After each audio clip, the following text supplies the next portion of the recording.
and 10 a.m. our time and 4 p.m. Georgia's time. And so we're here today to be able to, and so Chatting with Wisdom is about being able to honor and feature some amazing and incredible women that have a topic that they want to be able to share, that they provide the topic and we provide the discussion. So if you're catching the replay, hashtag replay, and if there's any questions, Georgia and I will definitely love to be able to respond to them. And if you're catching us live, then we would really love for you to be able to share in the discussion, ask questions, and really get involved in that part of the conversation. So I'm going to give you guys a brief intro of Georgia. So Georgia is, Georgia, and I'm going to ask you to pronounce your last name. Is it Vargas? Vargas. Vargas. Okay, so you say the J. Okay, so Georgia Varjas is a women's leadership specialist, blogger, author, and speaker who empowers and encourages women to step up and stand out so that they can be heard, understood, and ultimately believed. A multi-book author and blogger, Georgia has written almost 200 blogs about women empowerment and feminist issues. Her latest book, The Rule Breaker's Guide, was published last July, and her forthcoming book, Rule It, will be available March 2020. So Georgia is uniquely placed within the women's leadership field, bringing to it energy, confidence, and wisdom, which stems from her 25-year career as a musician, performance poet, playwright, and author in the showbiz world. She has received publicity in the leading media outlets such as BBC Radio, Glamour, and Thrive Global, as well as online sites and magazines including Finance Monthly, Honest Mums, Female First, Soul and Spirit, and Working Mums. So welcome, Georgia. And so is there anything more about yourself that you'd like to share? Wow, that just sounds fabulous. Thank you so much for that glorious introduction. No, I really appreciate it. Thank you, Rollie. So today we're going to be talking about, so first of all, I just want to point out to people who are watching that Georgia is in Spain. And so we were just talking about before we come on live, how through these connections that we can actually have these connections through these virtual spheres. And I know that radio and television all have those things, but they usually have studios and they have that kind of thing. So us being able to be in our own space, in our own time, is an incredible way of us being able to connect around the world. So thanks again, Georgia, for doing this. And so today we're going to be talking about how to step up and stand out and gain confidence, courage, and creativity is what it is that we are going to be chatting about. So, Georgia, can you tell me a little bit more about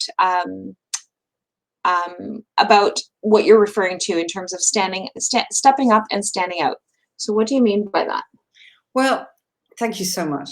First of all, I'd like to say that step up and stand out is really a powerful phrase to encourage women and help them recognize that we really need to step up with our ideas, our talents, our skills to let the world know what a fantastic contribution we as women can make.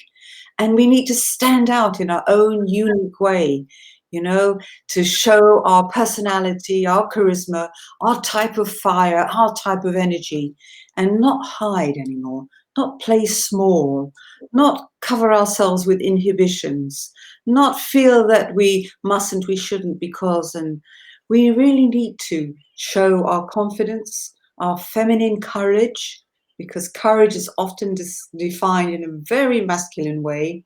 And, you know, feminine courage is just like, it's not even recognized. And the wonderful things that we do every day, and our creative energy, you know, we give life. We are full of creative energy. So for me, I feel very passionate about bringing these qualities out in women, helping them to recognize their that they can be self-confident, that they can be courageous, and that creativity is the essence of who they are, because it is what makes them grow and develop. That's it in a nutshell. And one of the things that I often hear, and because we do have some male supporters and listeners um, on my page. Typically, most of the people that I have on my page are women, however, because that is what it is that I focus on, is inspiring women, and really helping women to be able to grow within themselves.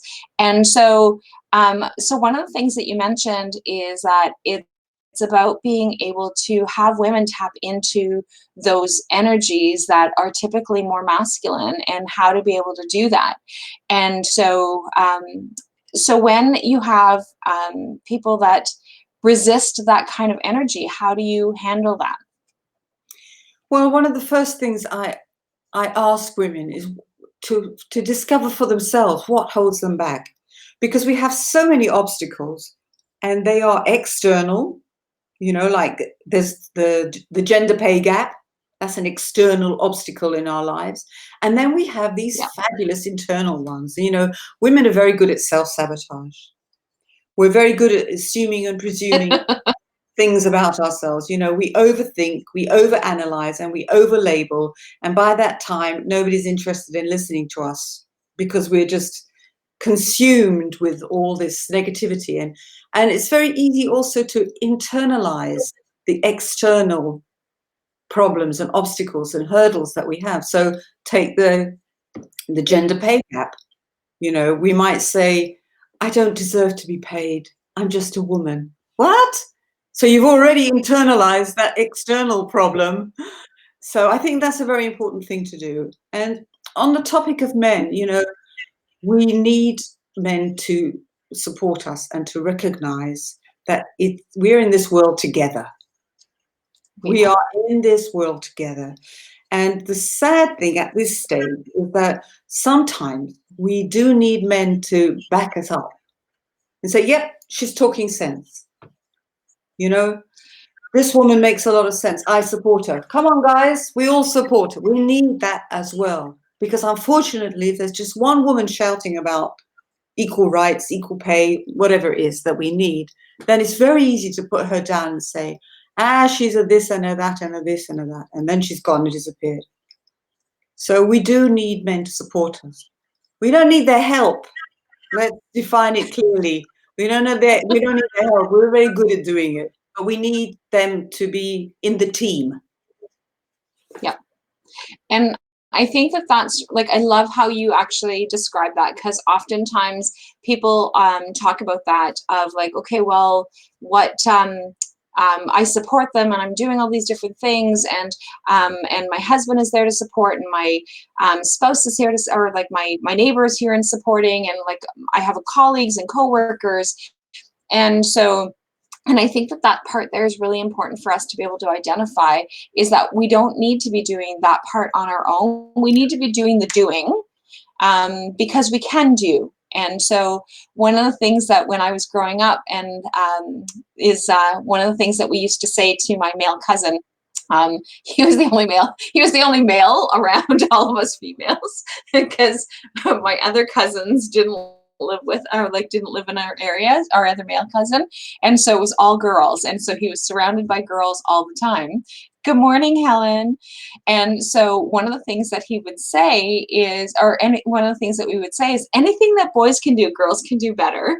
And so, and he would get really offended by that. And it's not about, and it was never about, like, we would do that playfully with him, but like that statement isn't about doing harm to other men, or like doing harm to men and saying that they can't do things. But one of the things that we often think is like, oh, well, men need to do this and men need to do that.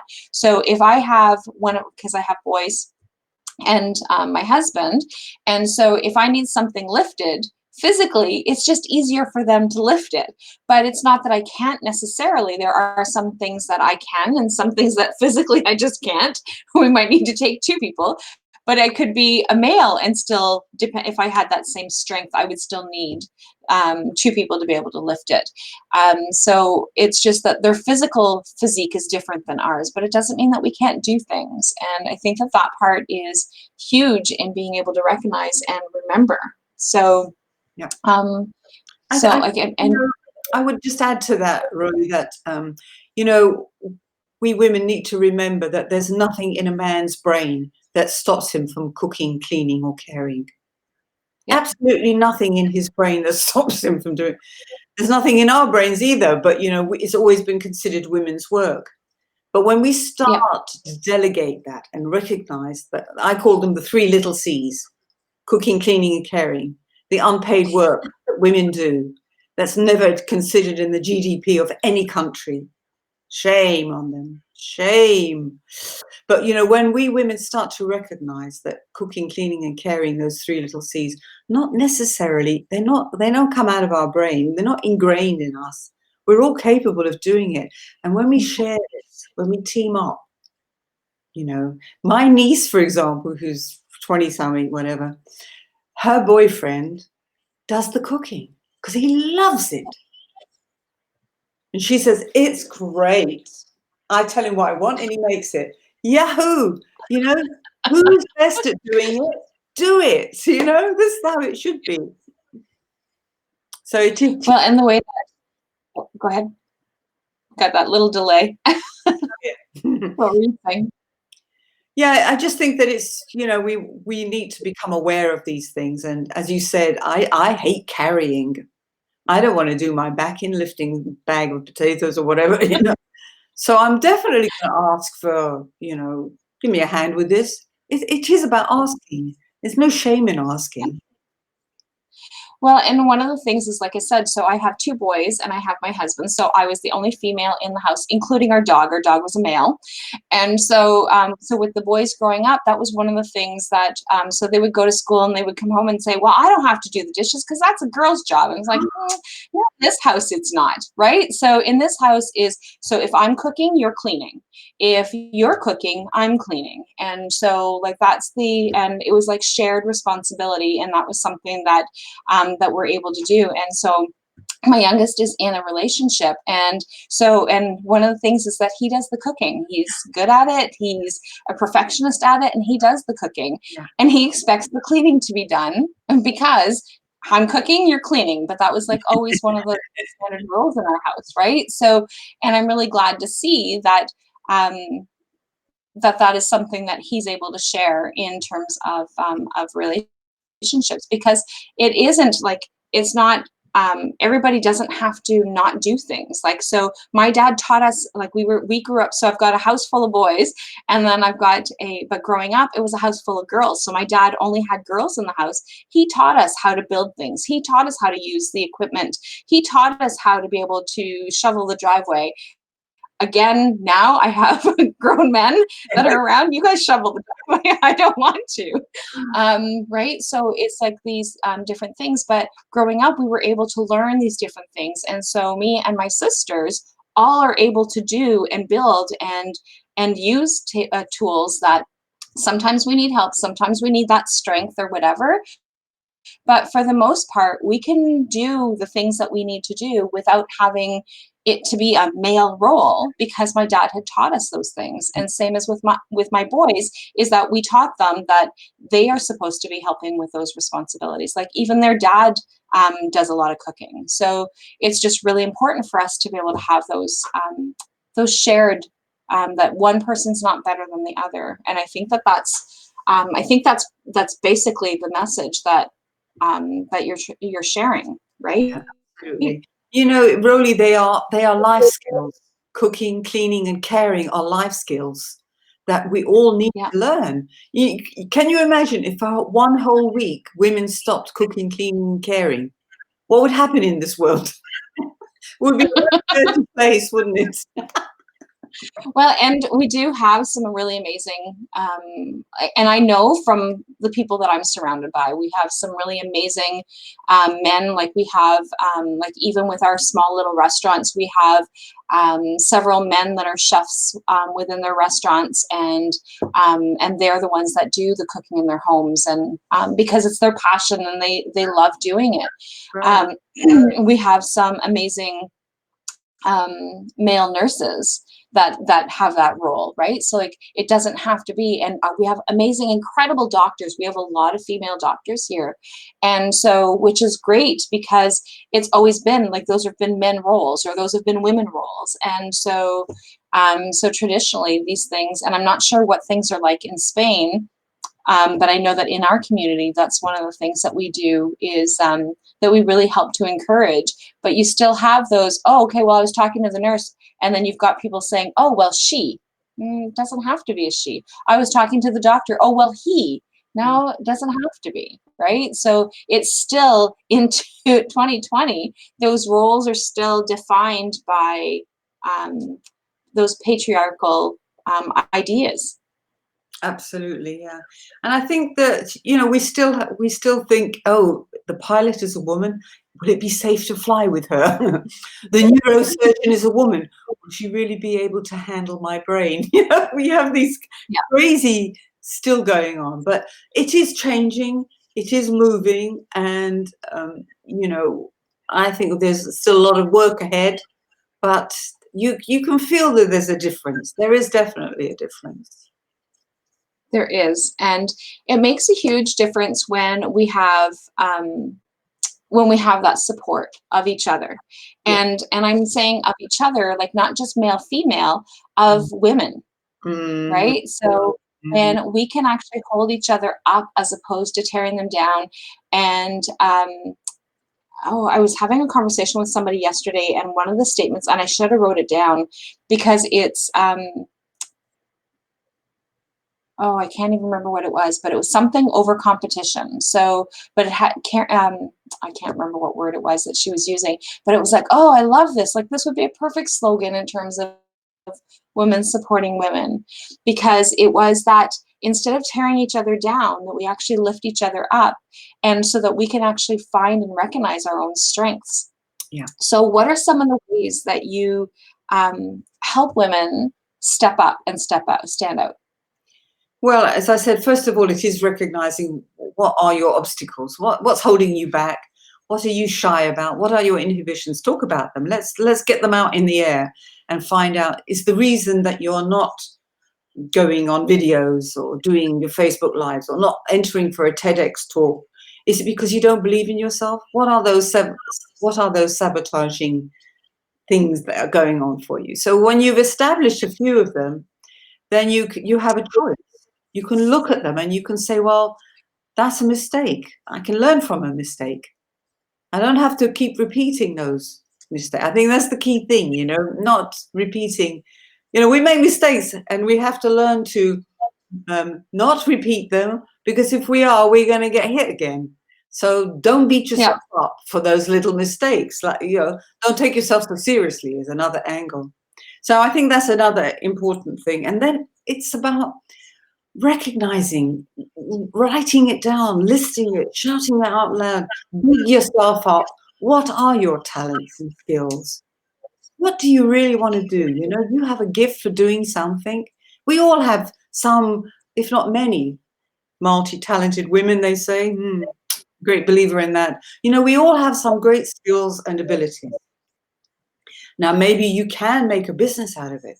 Maybe you've got that book that you want to write. So many women have got fantastic stories. Aren't we fed up with the road movies made by men? Now we want some road movies made by women. So what is your story? You never written a book, but you really want to? Let's work on that. Let's get that going. So it's about instilling that self-belief, encouraging the self-belief, finding out what that passion is, where that woman wants to go with it. What does she really want to do? Is the idea of writing a book just an idea, or is it really something important that you're going to do? So you've got to make Yeah. decisions. You've got to make decisions. Women are not, we are not taught at school how to make decisions. We go to school, they lift up our head and they pour in all this gobbledygook. Who died, which king murdered this woman, which battle was won, all this nonsense. And they don't teach us the life skills, and they don't teach us how to make decisions. So, we think, oh, what should I do? Can I, is this possible? You have to make decisions. And if you make a mistake, learn from it, move on. You have to be a bit tough with yourself, direct, because once you make decisions, you get good at it. You do. You make decisions every day, don't you, Rollie? What am I going to wear? Should I eat? Should I drink? We make decisions all the time. Yep. And it's being able to stand in those decisions sometimes, right? So, so I know that oftentimes we, and I love how you say that, we make decisions all the time. We make decisions about whether or not we want to allow the kids to go someplace that's safe or not safe.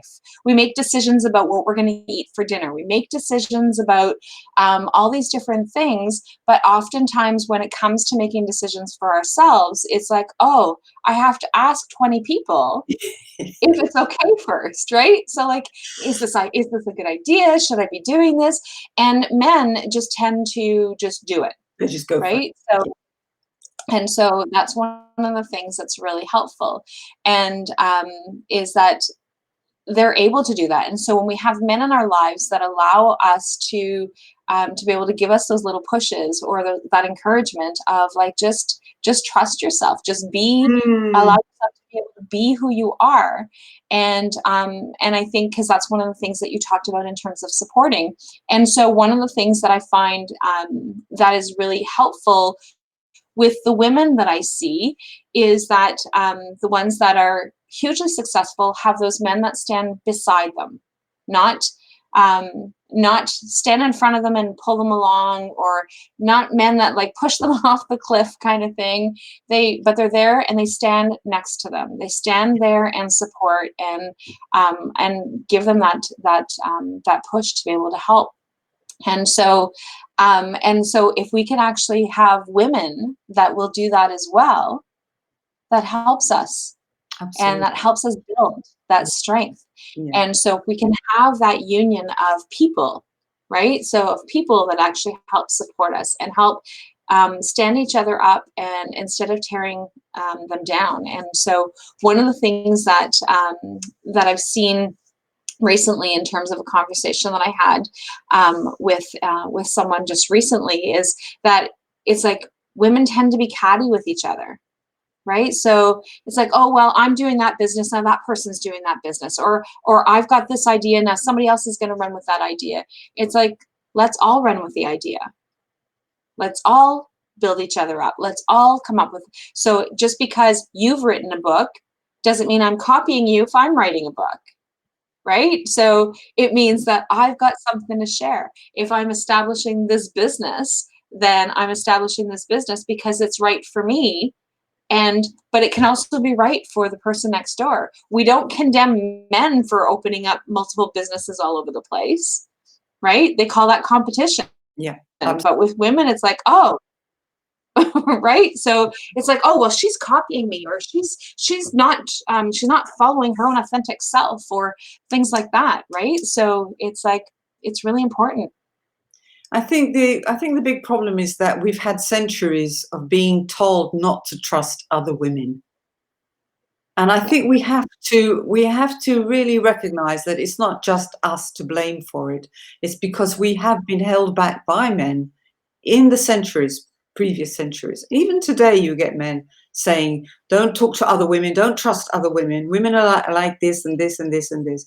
And it's so deeply ingrained in our paradigms that we are like that. We become that way. We start to assume and judge because a woman is dressed or looks or behaves in a certain way that she therefore must be X, Y, Z. And so, we have to, we can learn from the way men trust each other more. Yeah, I got a question mark about that one. I'm not sure entirely, because they're also very competitive and ruthless with each other. Men are ruthless with each other too. But I think there's also been a very dark indoctrination that women have been told not to trust each other. And so we've grown up with that in our brains. And it makes it hard to break from it, because we have that tendency to, we tend to be more observant and looking and seeing things and picking up things and more intuitive and all that. And so we focus too much on that. And we know, Rollie, as you know, how hard it is to be betrayed by a woman. It's hard. It hurts more. We know men are going to be rotten sometimes, don't we? We know they're going to. But when a woman betrays you, it hurts, even though we're not supposed to trust them. It's very tricky. But I think the more we teach the new generation and encourage the trust with each other. I mean, look at us from across the seas. We're talking to each other. We're trusting in each other. We're sharing our loves and skills and our abilities and believing that we can make a difference to our audience by sharing, chatting with wisdom, It's a wonderful thing. It's just a little bit of, honesty and openness, trust. Nothing's going to happen. It's going to happen. Well, and one of the other things too is that we also have the right to be able to choose, does that fit for me? Right. So, and that's one of the things that I love with being able to do these interviews is that I get to meet a number of different women, and some of the topics may not necessarily be something that I can live with or that works for me. It doesn't happen often. I think out of all the interviews that I've done, I think there's only one person's viewpoint that it didn't resonate, or that part of it didn't resonate.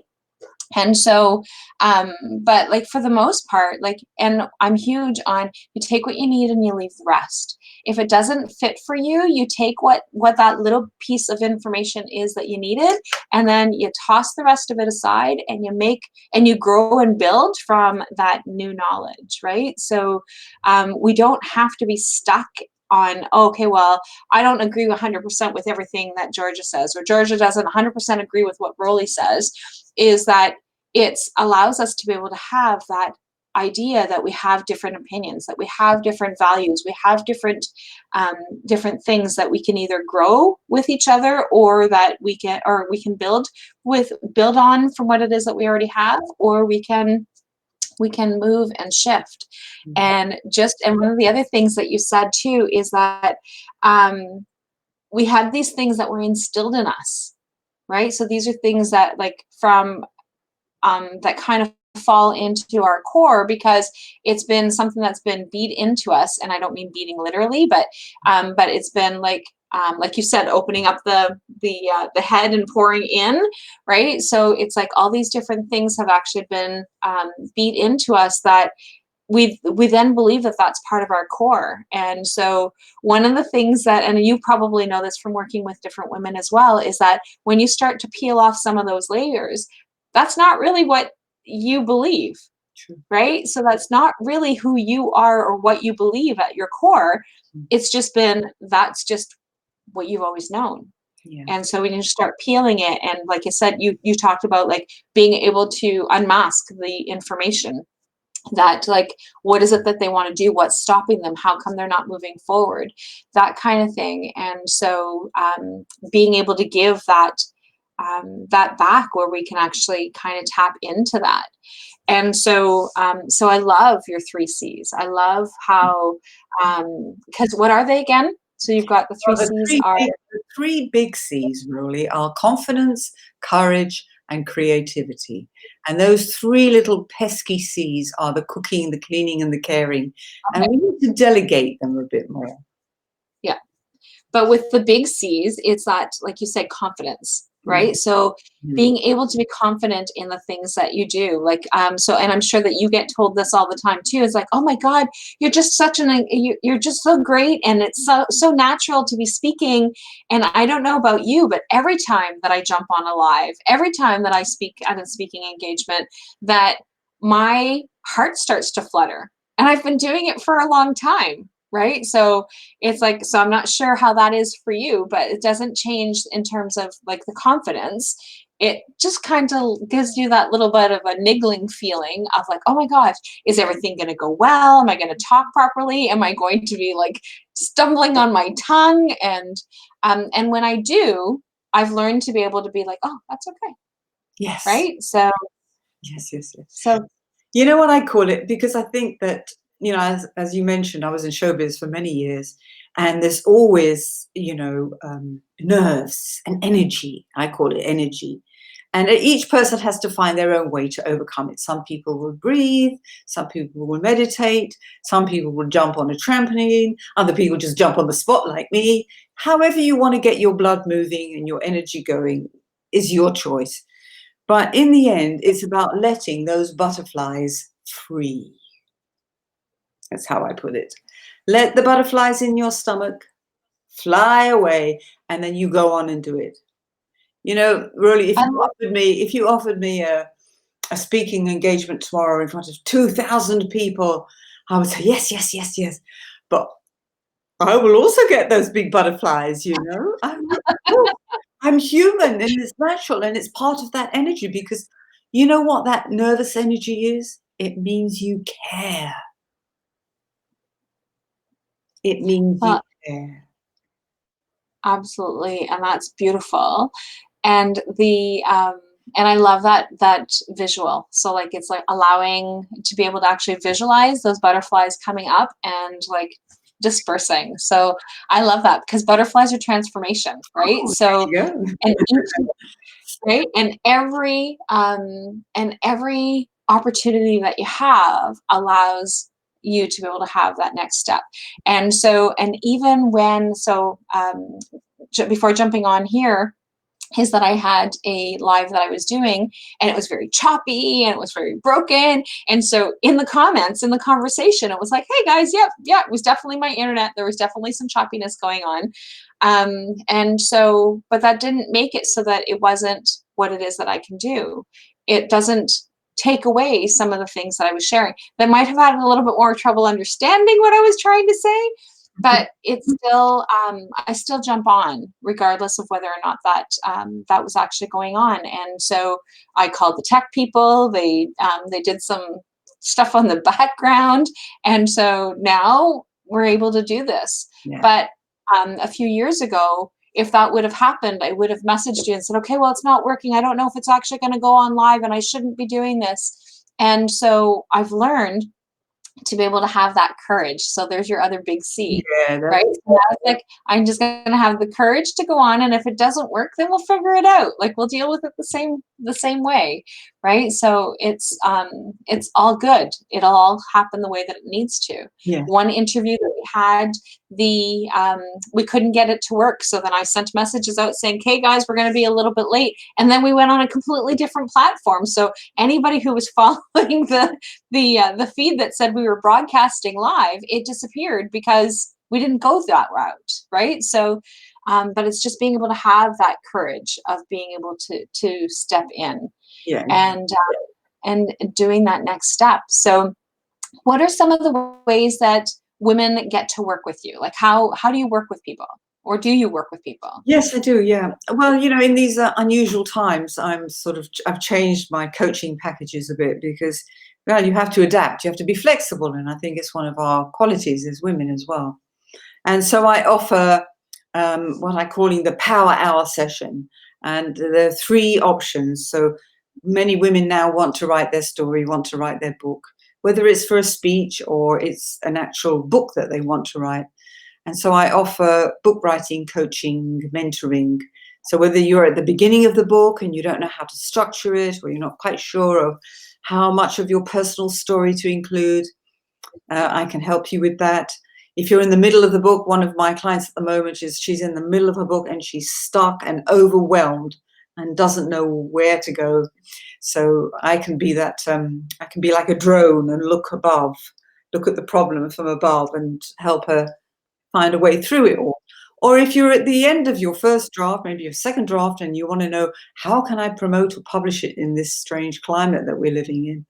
And because I've got a lot of experience and recent experience, I mean, just published, oh, there they go, there's 2 books. You know, I'm good at that topic. The other one, which you just discussed, is the second option is the how to speak confidently on video. And because so many of us now are communicating through these amazing platforms, and you know, thank the goddesses we have them. You know, very important. And so, how do you bring your personality out? How, you know, tips and tricks about how you can make your videos stand out. And then the third option is about the stepping up and standing out, how to build confidence, courage, and creativity. And if you're, you know, maybe you're a woman, you're coming out of the corporate world and you want to start your own business, or you're a mum with young, you know, toddlers, and you want to start a new business, an online business. So many, all those different scenarios where women really want to step up and stand out with confidence, courage, and creativity. That was a sneeze. So those are the three options and the coaching work that I do. And I love all those three topics. I love working with those topics. You know, I've got lots of energy and passion for helping women, you know, find their gold, find their little treasure of happiness and financial reward, because money makes women independent, and that's always a good thing. Always a good thing. Yeah, that independence is huge, and being able to make our own decisions without having to, and I'm not talking in terms of the decisions making that that we're like trying to get feedback or that kind of thing, because we do. Like, I'm a type of person who I need to talk things out, not because I need people to be able to give me their information necessarily, but as I'm talking, I come up with solutions that way. And that's just the way that my personality is. So whereas other people are very internal, they can actually just sit there and stay in their own heads and figure it out. If I stay in my own head, I'm going to drive myself crazy because there's way too much going on in there. So being able to talk it out allows us to be able to do that. But when we can actually make our decisions, make decisions for ourselves, is huge. And when we can actually create that independence, like, see something as simple as, and I know that for me, like, this is something that for me is huge, because we live in a small community that we're limited in terms of, like, so we don't live in a large area where you can just walk to everywhere that you want to go. We actually have, like, you have to drive to different places, or you have to catch the public transit or things like that. And I couldn't imagine in my world not having a driver's license, so that I can actually physically drive to wherever it is that I need to be. And so when I do meet up with women in our area that don't have a driver's license, it's like, oh my God, how do you have that independence? Like, how can you? And for them it works. But for me, it's like, oh my gosh, that independence of being able to step out and doing my own thing. And it's just little things in terms of that independence, right? So like you said, like being able to write a book, being able to take that, being able to have and earn that little bit of income. Um, and so that when my kids were little, it was, so I stayed home with my kids initially after having them, and I was very grateful for that. But then our roles shifted, where I ended up having to go back to work, and he stayed home with and their dad stayed home with the kids. And he did that with both kids. So it was actually, and it was just because of the way that his work was. He works seasonally. So I would be there during like the after birth part of process, and he got to connect and he got to bond with the kids in a different way than he would have if I would have been the stay-at-home mom. Well, he actually went to work, whereas we both were able to have that bonding and that connection. And so, but it gave me the independence that I can go and work. I can go and do my own thing, and not have to worry about what was going on with my kids. And not that I didn't worry about my kids, but because I'm a mom, but it's that, like you said, that independence, right? So it allowed me to freely make the decisions that I didn't have to follow suit with what traditionally all the mothers in our family would do, right? So it's great. Yeah. No, I think you've hit on some really beautiful points there. I mean, I'm like you. I also like to talk things out. For me, that's very important. I can express my ideas. And, you know, I might even ask a question and you'll give me your point of view. You'll give me your angle on it. And I might think that's a good one, but I wouldn't do that. You know, so it's just the idea of sharing it that stimulates your brain to thinking Yeah. another way. And so I really get that one, really. It's a wonderful, well, for me, it works too. Yeah. So now that your kids are grown up, well, I presume they're bigger children now. Are Yes, they they are. are they are they sort of also finding their own way in the world? Are they how has your influences changed them as men, you think? I don't know. So, they're both very independent, they both have their own ideas, and sometimes their ideas need to tone down a little, but I'm also of that same way, and so biologically, their father and mother both have, we all have our strong opinions and strong, ideas, and but one of the things that I really think is incredible is, my one son isn't in a relationship, but my youngest one is, and being able to see him interact with his partner is really incredible to be able to see that it's like, hey, I did influence that. Yeah. Some things that he says or does, it's kind of like, oh my God, I really hope that I didn't influence that.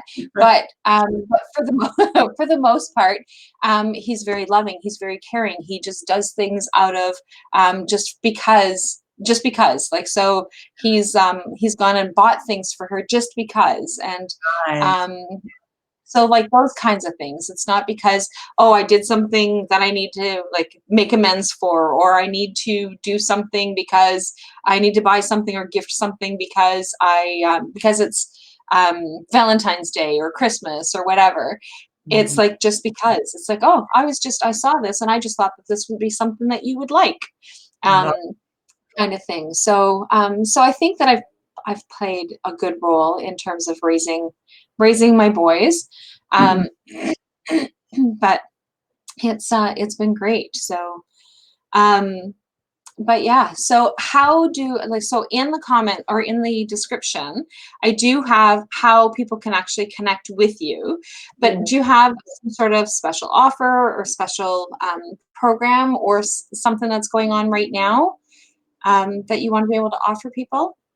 Well, as I said, you know, I've changed things up during this confinement time so that we're not committed to long-term things. But of course, everything is tailored to the person. I like to, you know, take each person, each woman that I work with as an individual and see what her special qualities and skills and obstacles are. So, you know, I tailor my courses, my projects, my coaching to that particular Right. person.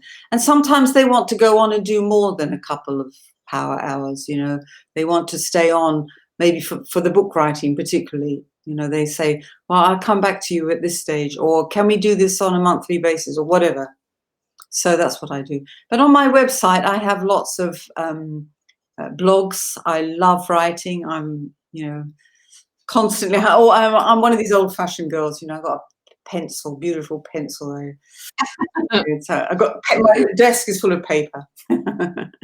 So I do love writing, and writing is a big passion of mine. So I have lots of blogs, nearly 200 blogs on my website, full of ideas, tips and tricks, stories about how you can speak and write and step up and be more confident. So I offer lots of, and I have some show reels as well about my speaking work. So that's really where I'm focused at the moment, really. Oh, we got, Nice. yes, thank you. Yeah, so I put the link up for her blogs and stuff that she actually has, and I've also pinned it to the top of the video. So for those of you who are catching this on the replay from Facebook, because this will also be on the on YouTube as well. So I will actually take that link and put it in the description in the on YouTube as well. So if you're catching this through YouTube, but for those of you who are here on Facebook with us, I've put that there, so that just makes it a lot easier. I know that I like those quick links, especially when I'm scrolling through Facebook. I just find them really helpful, and so I put that up there so that we can actually share that knowledge and wisdom that Georgia has been able to share. So if, and like I said, so any of you who are catching the replay, if you guys have any questions or any comments, then please feel free to comment, because Georgia will be able to see and respond to those comments as well. And is there any closing comments or any anything that you would like to be able to kind of end with, Georgia, before we sign off? Yeah, well, you know, one of the things I always say, and having been in, you know, what I call the showbiz world, a large part of my life, and all the discussions that go on now, I'm a very practical person. I look for common sense solutions, and people often have the attitude that it's too simple. Well, because it's simple doesn't mean it's easy. Yeah. Just because it's simple, it doesn't mean it's easy. So I always say that every time you give the best of yourself, you will perform authentically. So just give the best of yourself, because that's what's important, is that you don't have to be perfect, but you have to be professional in your mind, in your attitude. I'm not talking about certificates on the wall. I'm talking in your attitude, you know, show that professional side in your energy, in your, however it comes out for you, in your personality, whatever it is, your style, your brand, whatever you want to call it. And every time you give that best of yourself, you're going to engage, because you're giving you. Yeah. And I think that that's important to note, that whether you're in business or not, right? So like if you give to yourself authentically, and because I know that sometimes people will be like, oh, well, but I don't have a business, or, and like, it doesn't matter. It has nothing to do with that. It's just show up and be you. And so I really love those final comments. So so like I said, her links are in the descriptions. And so other than the blog one, which you can still get from her website anyway, but just to make things easier, I put that as well. But Georgia, I really have loved and enjoyed this conversation with you. And so thank you so much for having connected and signed up for Chatting with Wisdom today. So Really, my pleasure is all mine, because it's been lovely to connect with you way across this land and sea. On the other side, almost on the other side, you know, from where I am. I'm on the Mediterranean, right? And there you are. You're on the Atlantic coast, aren't you? No, actually, I'm kind of in between. So, so we've got, so we've got the east, our east coast, and then which is Quebec, and then we're Ontario. So we're the next province over. So we're kind of in mainland. Yeah, it's such an honor and a privilege to talk to you today. And thank you so much for inviting me and allowing me to share my wisdom and listen to your wisdom. Wonderful connection. Thank you so much, Rollie. Real pleasure. Thanks. And so I will see you guys next week for our next Chatting with Wisdom. And we're going to chat with Emily next week. Chat later. And of course, there's